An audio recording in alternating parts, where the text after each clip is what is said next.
বিচারের ভার নিজ হাতে তুলে নেবেন না, বললেন তারেক রহমান। এদিকে আমিরাত সৌদি আরবে আশ্রয় খুঁজছেন শেখ হাসিনা।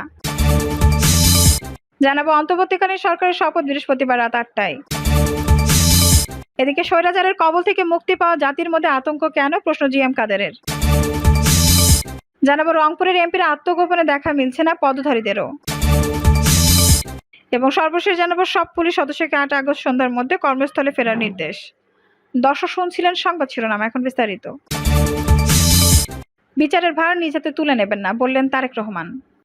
বিএনপির ভারপ্রাপ্ত চেয়ারম্যান তারেক রহমান বলেছেন, দেশবাসীর প্রতি আহ্বান, কেউ আইন নিজ হাতে তুলে নেবেন না, বিচারের ভার নিজের হাতে তুলে নেবেন না।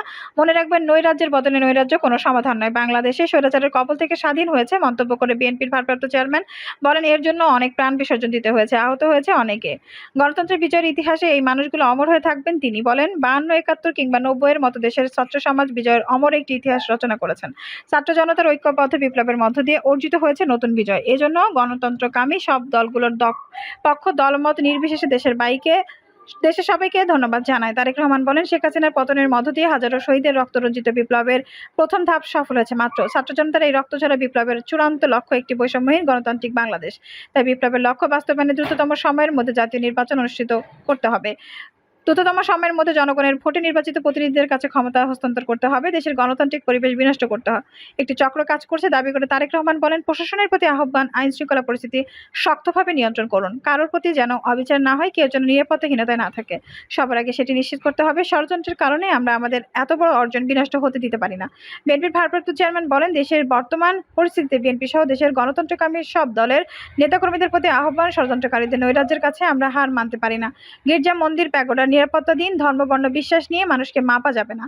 একজন ব্যক্তির পরিচয় তিনি। মানুষ আপনার পাড়া প্রতিবেশী যেখানে কেউ এমন কিছু করার চেষ্টা করবে, বন্ধু হিসেবে তার নিরাপত্তা আপনি ঢাল হিসেবে দাঁড়িয়ে দৃষ্টান্ত স্থাপন করুন। আমাদের মনে রাখতে হবে, বাংলাদেশের ভূখণ্ডে বসবাসকারী সবার একটি পরিচয়, আমরা বাংলাদেশি। পুলিশ জনগণের শত্রু নয়। উল্লেখ করে তারেক রহমান বলেন, শেখ হাসিনা বিনা ভোটে থাকার জন্য আইন শৃঙ্খলা বাহিনীকে জনগণের মুখোমুখি দাঁড় করিয়েছে। আমি বিশ্বাস করি, পুলিশের ভেতর একটি চক্র ছাড়া অধিকাংশ পুলিশ সদস্য চাকরি বিধি মেনে দায়িত্ব পালনের চেষ্টা করছেন। হাসিনা পালানোর পর একটি চক্র দেশের পুলিশকে জনগণের মুখোমুখি দাঁড় করানোর চেষ্টা করেছেন। এই মুহূর্ত থেকে পুলিশ কিংবা সংখ্যালঘুদের উপর হামলা বন্ধ করুন। আমিরাত সৌদি আরবে আশ্রয় খুঁজছেন শেখ হাসিনা। গণবিক্ষোভের মুখে গত সোমবার ভারতে পালিয়ে যান সাবেক প্রধানমন্ত্রী শেখ হাসিনা। ভারতের পররাষ্ট্রমন্ত্রী এস জয়শঙ্কর জানিয়েছেন, শেখ হাসিনা স্বল্প সময় অবস্থানের কথা বলে তাদের এখানে আসেন, কিন্তু 2 দিন পার হওয়ার পরেও হাসিনা এখনো ভারতে রয়ে গেছেন। দেশটির প্রভাবশালী সংবাদ মাধ্যম দ্য হিন্দু মঙ্গলবার জানিয়েছে, শেখ হাসিনা সৌদি আরব, সংযুক্ত আরব আমিরাত এবং ফিনল্যান্ডের আশ্রয় খোঁজ করছেন। হিন্দু আরও জানিয়েছেন, শেখ হাসিনা যুক্তরাজ্যের কাছে রাজনৈতিক আশ্রয় চেয়ে আনুষ্ঠানিক আবেদন করেছেন, তবে সেখানে তার আশ্রয় পাওয়ার সম্ভাবনা নেই।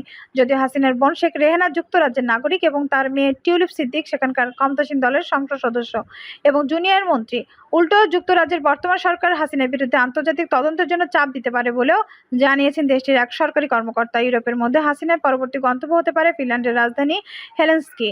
সেখানে শেখ রেহানার ছেলে রেদওয়ান মুজিব সিদ্দিক ববি থাকেন। ফিনল্যান্ডের শেখ হাসিনার রাজনৈতিক আশ্রয়ের জন্য আবেদন করতে পারেন কিনা এমন প্রশ্ন করা হয় ফিনিশ প্রধানমন্ত্রী আলেকজান্ডার স্টাবের দপ্তরে, তবে দেশটির প্রধানমন্ত্রী দপ্তর এই ব্যাপারে কোনো মন্তব্য করেনি। ভারতীয় সংবাদ মাধ্যম দ্য হিন্দু আরও জানিয়েছেন, সাবেক প্রধানমন্ত্রী শেখ হাসিনা বাংলাদেশ থেকে পালিয়ে যাওয়ার পরই যুক্তরাষ্ট্রের ভিসার জন্য আবেদন করেন, কিন্তু এটি প্রত্যাখ্যান করা হয়। তবে তার পাসপোর্ট আগে থেকে মার্কিন ভিসায় লাগানো ছিল, কিন্তু তিনি দেশ থেকে পালানোর পরই এটি বাতিল করে দেওয়া হয়।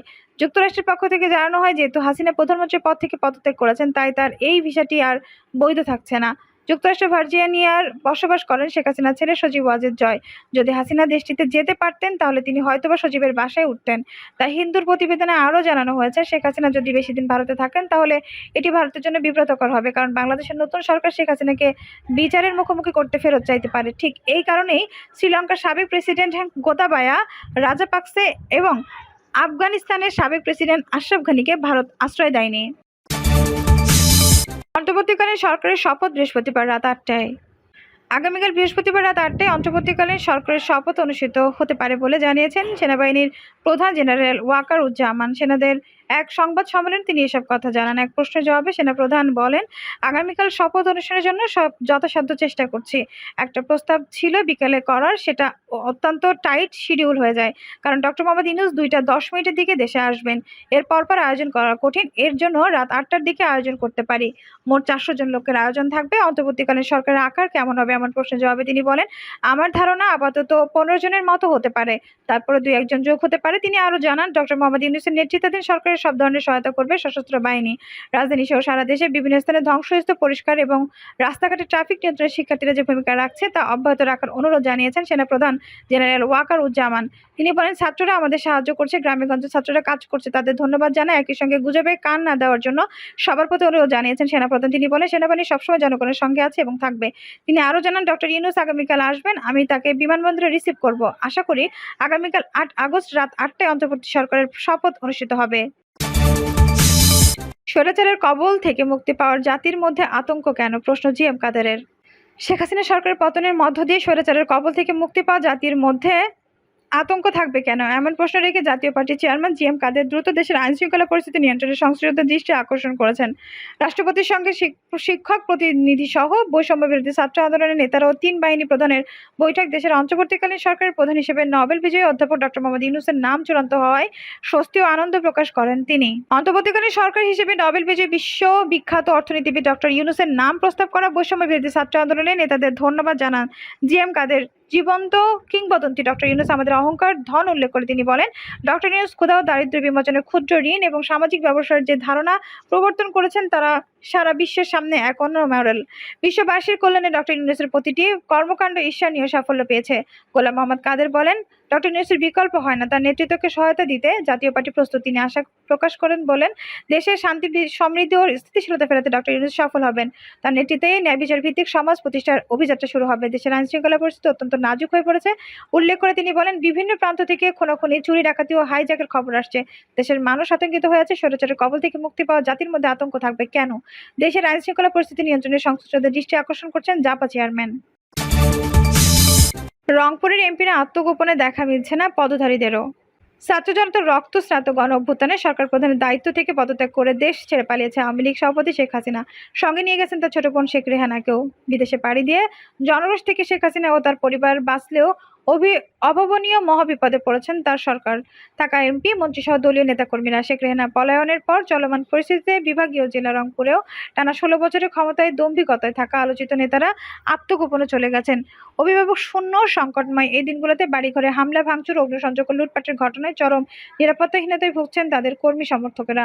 মঙ্গলবার 6 আগস্ট সারাদিন দলের নির্ভরযোগ্য সূত্রে খোঁজ নিয়ে এসব তথ্য জানা গেছে। বৈষম্য বিরোধী ছাত্র আন্দোলনের মধ্য দিয়ে শেখ হাসিনা সরকারের পতন এবং চলমান পরিস্থিতিতে প্রাণ ভরে পালিয়ে বেড়াচ্ছেন রংপুরের সদ্য সাবেক এমপিরা। পাশাপাশি আত্মগোপনে রয়েছেন দলের ছোট বড় সব নেতাকর্মী। বিভিন্ন সূত্রে জানা গেছে আত্মগোপনে চলে গেছেন রংপুর 1 আসনের সবশেষ সংসদ সদস্য আসাদুজ্জামান বাবলু। তিনি আওয়ামী লীগের স্বতন্ত্র প্রার্থী হিসেবে নির্বাচিত হয়েছিলেন। গত 4 আগস্ট তাকে গঙ্গাচড়ায় আওয়ামী লীগের সন্ত্রাস বিরোধী মিছিলে দেখা যায়। ওই দিন তিনি আন্দোলনকারীদের হাতে লাঞ্ছিত হন। এরপর প্রেক্ষাপট পরিবর্তনের সঙ্গে সঙ্গে তিনি আত্মগোপনে চলে যান। এখন পর্যন্ত তার অবস্থা নিশ্চিত হতে পারেনি স্থানীয় কর্মীরা।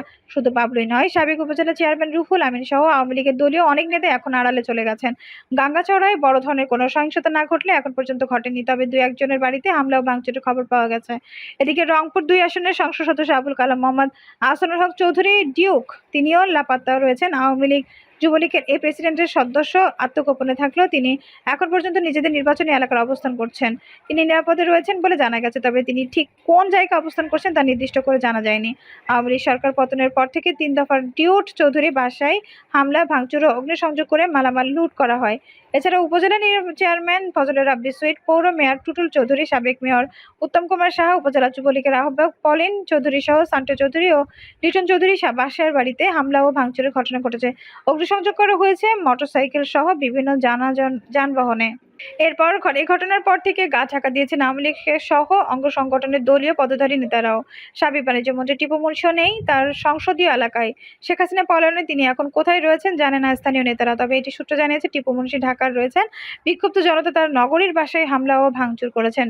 রংপুর 5 আসনের স্বতন্ত্র সংসদ সদস্য জাকির হোসেন সরকারও নিরাপদ স্থানে রয়েছেন, তবে এখন পর্যন্ত তাকে মাঠে দেখেননি তার কর্মী সমর্থকেরা। এই আসনের সাবেক সংসদ সদস্য এইচ এ নাসিকুর রহমানের বাড়িতে আগুন দিয়েছে দুর্বৃত্তরা। অন্যদিকে রংপুর 6 আসনের সংসদ সদস্য ও সদ্যবিরত সংসদের স্পিকার শিরীন শারমিন চৌধুরী স্থানীয় না হওয়ায় পীরগঞ্জে তেমন বড় ধরনের কোনো সহিংস ঘটনা ঘটেনি। সরকার পতনের দিকে শেখ হাসিনার শ্বশুরবাড়ি হিসেবে পরিচিত পীরগঞ্জে হামলা ও ভাঙচুর হয়েছে আওয়ামী লীগ কার্যালয়ে। পীরগঞ্জের প্রেস ক্লাবের সামনে থাকা বেশ কিছু মোটরসাইকেল আগুনে পুড়ে গেছে। দর্শক, এই ছিল এখনকার সর্বশেষ সংবাদ। নিউজটি ভালো লাগলে অবশ্যই একটা লাইক দিন, কমেন্টে আপনার মূল্যবান মতামত জানান। সবসময় আমাদের পাশে থাকতে সাবস্ক্রাইব করে বেল বাটনটি অন করে রাখুন। ধন্যবাদ।